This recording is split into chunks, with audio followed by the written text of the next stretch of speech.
Good evening, hockey fans, and welcome to another episode of the Penalty Box with your host, Kelal Oakman. Yes, don't adjust your computer screens, it is me, Kelal Oakman. After that little episode last time where I want to thank the Russian paramilitary group and also the German Special Forces for what they did to get me out of that hellhole, but that's as far as I'm going to go into it. Season 8 is come and gone, a new champion has been crowned. We'll recap Season 8 in a brief moment, and I'll give you a couple reasons why I think that this season should have an asterisk or two attached to it, but I'll get into that later in the show. First, let me give you a rundown of what happened in the regular season.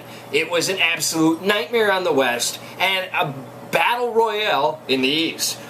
Now, everybody tells the Western Conference is more powerful, more talented, it's tougher hockey.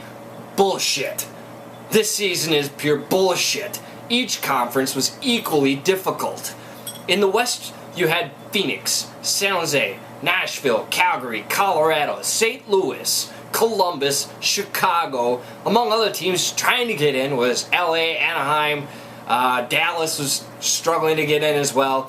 And then you had, it trails off from there, you had Minnesota, and you had, I can't forget about Vancouver. Vancouver's in the mix of things. I'm sorry, Vancouver fans. I didn't mean to slight you.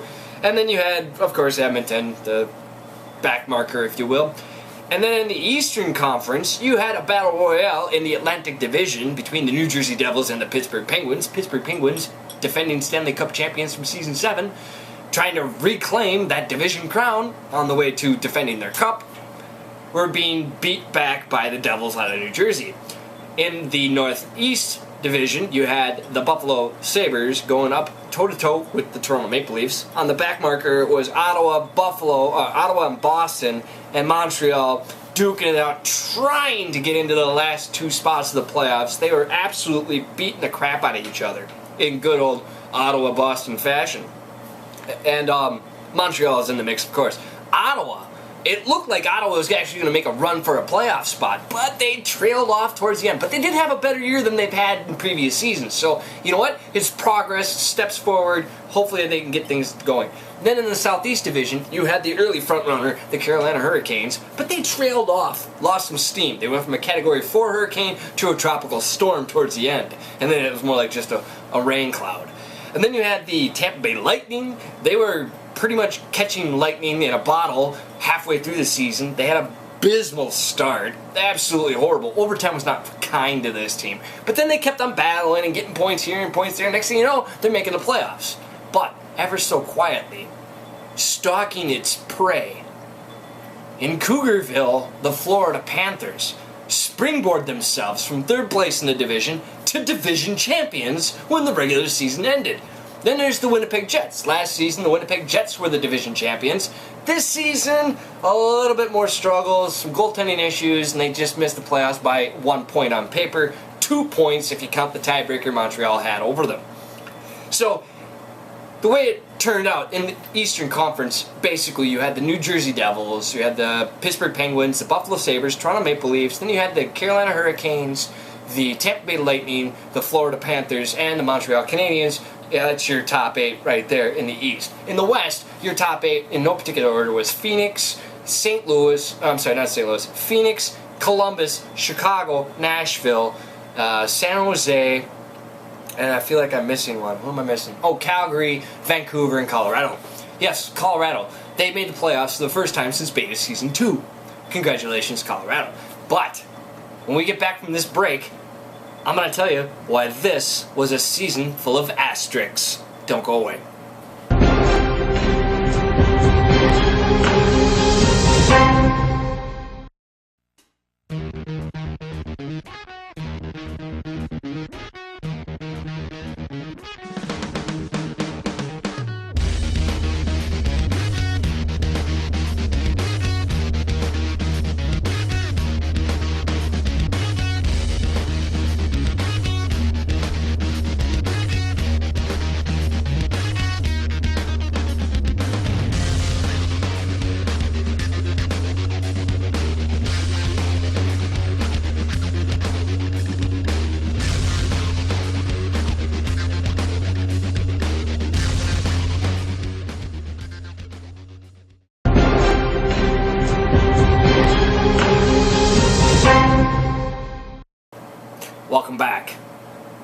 before I get going, I have to warn you.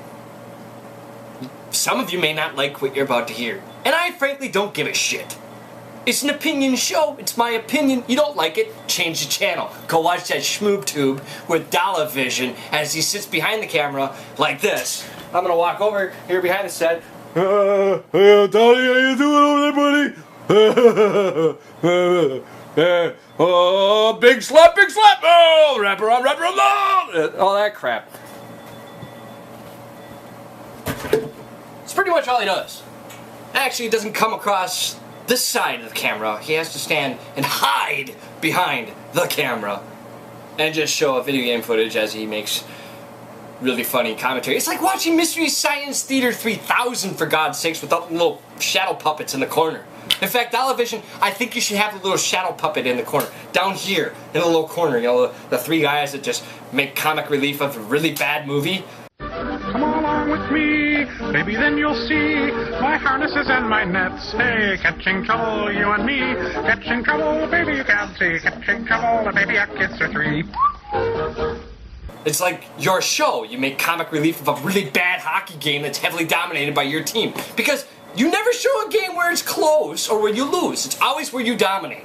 You do dominate quite often, though. I gotta give you credit. Anyways, I'm just kidding. Dollahrado Vision and I have a little bit of a rivalry. You're still the number 2 show. Yes, that's right. You're the shit. The number 2 show. Anyways, go grab your helmets, folks, because it's about to get real. And a lot of people are going to be real pissed off on what I have to say. This is a season full of asterisks, and I'll give you a reason why. This is basically like a hybrid version of my 2-minute minor. It's more like a 5-minute major, and I'm going to go on a serious rant. Rant number 1. The most cursed player in the VHL is no longer Biohizzle. Biohizzle's never made the playoffs on any team he's ever played for in the history of the VHL. As soon as he leaves a team or gets called up to another team, his previous team will make the playoffs. That happened when he was on the Ottawa Senators farm team, the Binghamton Senators. They made the playoffs. But a week before the playoffs started, Ottawa called up Biohizzle, and he missed the playoffs on Ottawa. Now, other teams he's played for have choked, blown up, disastrous. It sucks. Unfortunately, I feel bad for him. I really, really do. But he's no longer the most cursed player in the VHL. No, that title now belongs to Hopkins. Hi, Hopkins. You know who I'm talking about. The guy that's on Phoenix. He's phenomenal. He's a regular season hero. Regular season hero. Regular season champ, summer season. Regular season hero on Phoenix. But they can't get it done in the postseason. This guy is so cursed. When Phoenix actually made the trade and picked up Biohizzle and the team blew up, you know the trade I'm talking about. Hey, BC, how you doing? You know the one. Yeah, that's right. MVP. $17 million man.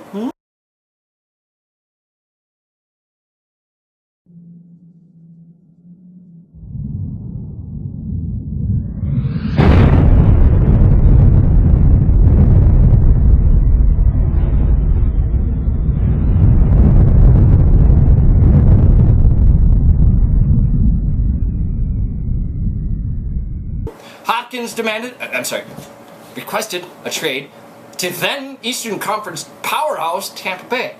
The Tampa Bay Lightning, defending Stanley Cup champ Tampa Bay Lightning. He goes over, joins the team, they make hay in the playoffs, they make it all the way to the Stanley Cup Finals. Yes! And they lose in 5 to Nashville. The next season, Hopkins requests a trade back to Phoenix. They dominate in the regular season. Absolutely come so close to beating the New York Islanders' regular season point record. They've blown the crap out of people in the regular season, only against St. Louis in the Western Conference semifinals. Hopkins is on that team. Let's connect the dots. Hopkins on Tampa Bay. Hopkins on Phoenix. Oh, this season, Hopkins on Phoenix, a powerhouse team. FSU, Sajmo Davis, Hopkins, Tony Ferrelli, Cleve Ferrelli. This team is stacked. This team is destined for greatness. And they beat the shit out of everybody in the regular season. Hopkins, the coattail master himself. What happens? They lost to Calgary. Are you kidding me? Does it get more cursed? I'm not making fun of Hopkins. I feel bad for the guy. I really do. You, sir, have a huge rain cloud over your head. You are cursed. You're no longer Biohizzle. It's no longer the Biohizzle curse. It's the curse of Hopkins. Dude, I hope to God you land on a team and you win the Stanley Cup to break that curse. I really do. But that's not all I have to say on this 2-minute minor. Hopkins, I hope you understand. I'm just giving you a little hard time here because you're cursed. I don't want it, but you're cursed. The other reason why I say this season is full of asterisks is the defending Stanley Cup champions, Pittsburgh Penguins. They lose in the playoffs to New Jersey in 5 games. There's going to be a new champ. But here's the kicker. In the VHL history, only 3 teams from the Eastern Conference have ever made it to the Stanley Cup Finals. That being the Toronto Maple Leafs, the Tampa Bay Lightning, and the Pittsburgh Penguins. Tampa Bay has won it once in 5 tries. Pittsburgh, a 2-0, and Toronto, 0-2. Yeah. Pittsburgh also is the first team in VHL history to win 2 Stanley Cups. Not back-to-back, no one's ever done that. But they did win in Season 3 and they won in Season 7. 4-season span. Congratulations. But that's not why it's an asterisk. Not because a new team from the Eastern Conference was going to be in the finals. Because the conference finals in the East was the New Jersey Devils and the Florida Panthers, and Florida wins. No. The reason why that there's an asterisk is because of what happened in the West. Phoenix loses to Calgary. Calgary makes it to the Stanley Cup Finals and Calgary wins. But this is why I call bullshit, shenanigans, asterisks. And that reason's coming up next.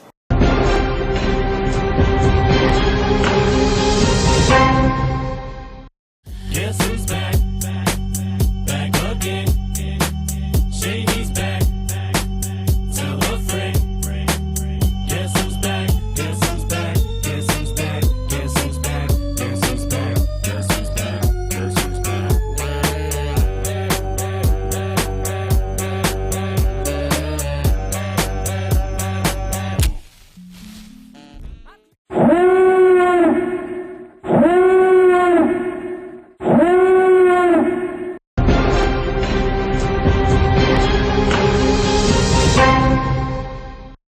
Welcome back. And now for the ultimate climax of one of my episodes of my shows. Calgary, asterisks. You know, the asterisks. If the editors can put an asterisk on the screen, that'd be great. Stanley Cup champions, congratulations. I personally don't give a shit. That's just me personally.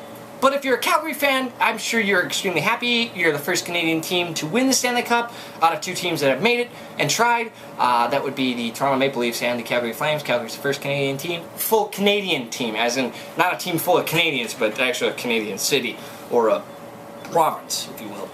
Yeah. And now for the reason why I think it's an asterisk. Frankly, it all starts back, a couple weeks before trade deadline.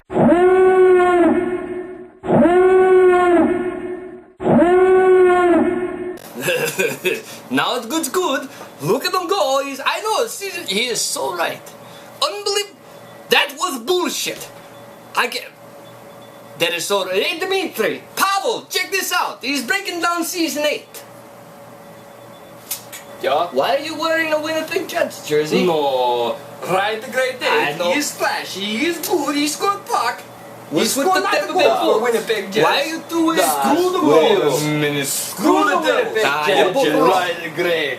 Shoemaster 5000 They cost both you wrong. like little man you are. Those players, good players, Demon but no one beats and bullets McGillerick. take off. The kitty cat from New Screw Jersey. Devils. He's my man. Fuck He's you, going to bull. win Season 9. I watch. Yeah, You watch. there now. you. Fuck you, Jets. This Kelal We Oakman. shoot you out of Look at Ireland. this. He's Shoemaster hitting 5000. everything. He knows Mighty exactly fuck what man. happened.